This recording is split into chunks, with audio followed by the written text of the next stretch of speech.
What are my 5 spooky season decks that you could be playing for this format?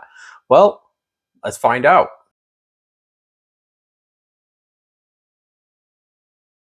So, I have been very much in the lab working on what spooky season decks you could be playing for this format currently going on and possibly even going forward.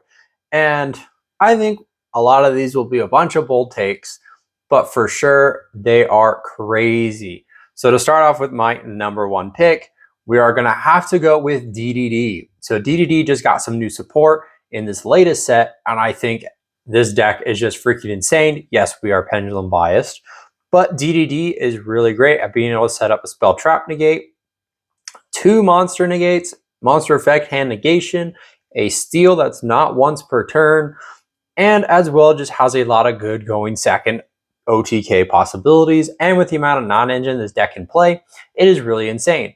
With my deck list, we are playing a lot of non-engine, as you can see, with a very minimal of 14 starters to get your deck combo going. So that way you're ending on the most elite board possible. And since this deck is a bunch of just 1-card starters, 1 to 2-card starters, I apologize, this deck is insane, so that's why it is taking my number 1 spot.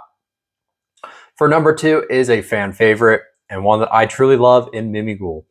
As we enter into the dungeon, I think Mimighoul has a lot of capabilities for this format, whether you play it Mimighoul or Yummy Mimighoul, or even Pure. I think this deck is insane. With the list that I have provided, I think it's a really good starting point.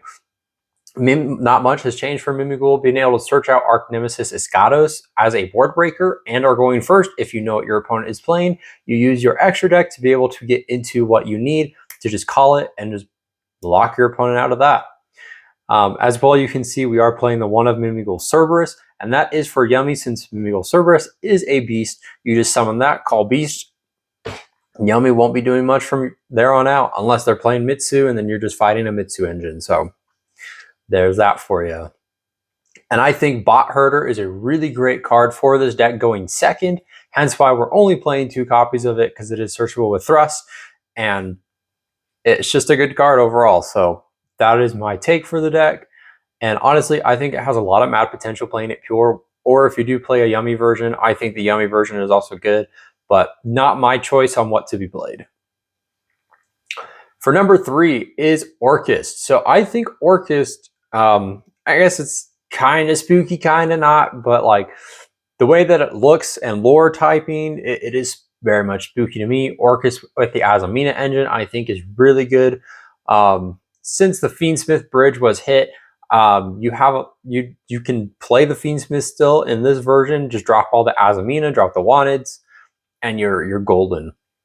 But I think playing this with droplets in the main, just being able to just search out, get a lot of draws off of Fugalos, and the Azamina engine, being able to set up the Ilisilva Negate Omni, which I think is really good going first.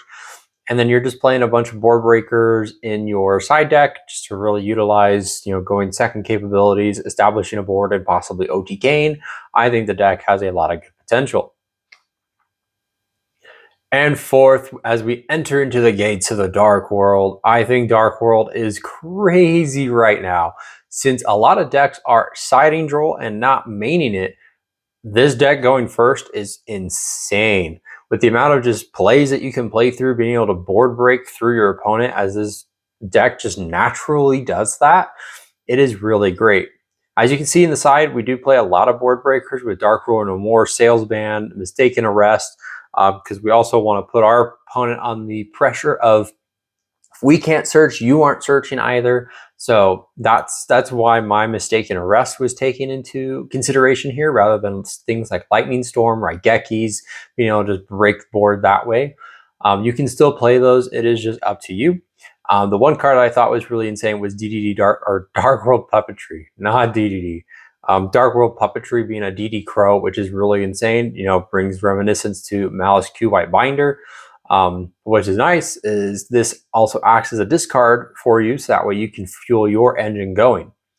The danger cards in this are really insane, as they just give you so much advantage, whether you're drawing or they're getting their discard effect to special summon, destroy, search, whatever it may be. This is just really hands down a really great deck. And also, you play into any of the Moltarmies, card destruction to deck them out. I mean, what are they going to do?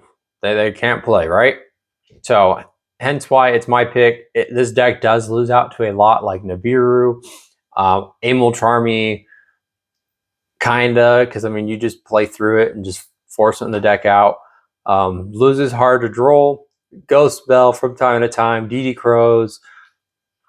The K9 engine can be really detrimental into this since you are activating a lot of in-hand stuff alongside the Mimighoul. You know, it loses out to K9. Orcus loses out to K9, especially with K9 Pure, K9 Crystron, K9 Vanquish Soul. With those being in the meta, Mitsurugi is still a huge thing. These decks kind of do still lose out to those board wipe capabilities that they do put out. But I mean, they don't lose out as badly as they could. So that is just my hot take. But I think these decks are insane as to what they can do at a local level. And the last deck, this one was a really hard choice. But before we get into the last one, some honorable mentions. Pure Fiendsmith. Pure Fiendsmith is kind of budget with its reprints, losing out of Moon. You know, you're playing this deck a little bit more pure. So you're able to just utilize some of those light Fiend monsters to get your ball rolling and to be able to just combo off and end it on Desiree, Highway, King Caesar, or any other combination of cards that you feel for the strategy. Another one being Malefics. I have a huge love for Malefics, and with the Bystials being reprinted, mine is Bystial Rebellion. The deck is really budget, as it can put out a lot of good Synchro 10s, Synchro 12s. If Baron were still a thing, Baron would be played in this deck, but you're also able to utilize Crimson Dragon, being able to use Crimson Dragon to get into anything like Cosmic Blazar, very much like a Centurion board. This deck is also just really good at heavy beaters, and you just heavy beat stick your opponent down. So that's another one of my favorite honorable mentions for this. And the last strategy for our honorable mention is Phantom Knights. Phantom Knights is just really dark, you know, the knights in cloven armor in the shadows.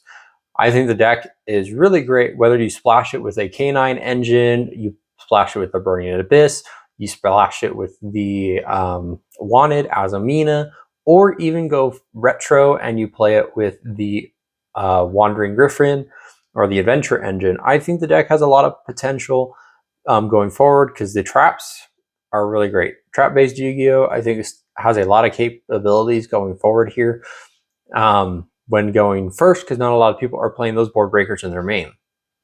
But the last strategy I kind of hinted at is Fiendsmith Burning Abyss. So when the new cards came out in Loose Mutiny in the Sky and the Buoy the Dawn of Shadows Light, those cards were heavily thought of in Burning Abyss. Since they are all level 3s, being able to use the Fiendsmiths to complement it and ensure you're not playing the Moon or the Closed Heaven bridge because that is banned, but you are playing cards, you're upping the Fiendsmith Tract, you're playing Fiendsmith Saint, you're playing those cards to kind of help you get your ball rolling because you're playing a lot of utility for the deck. So I think it's a really insane combo deck. Once you get the combos going, it is really fun to play. And again, these are all locals based strategies that you can play for locals. And I think they are just super fun to play for this spooky season.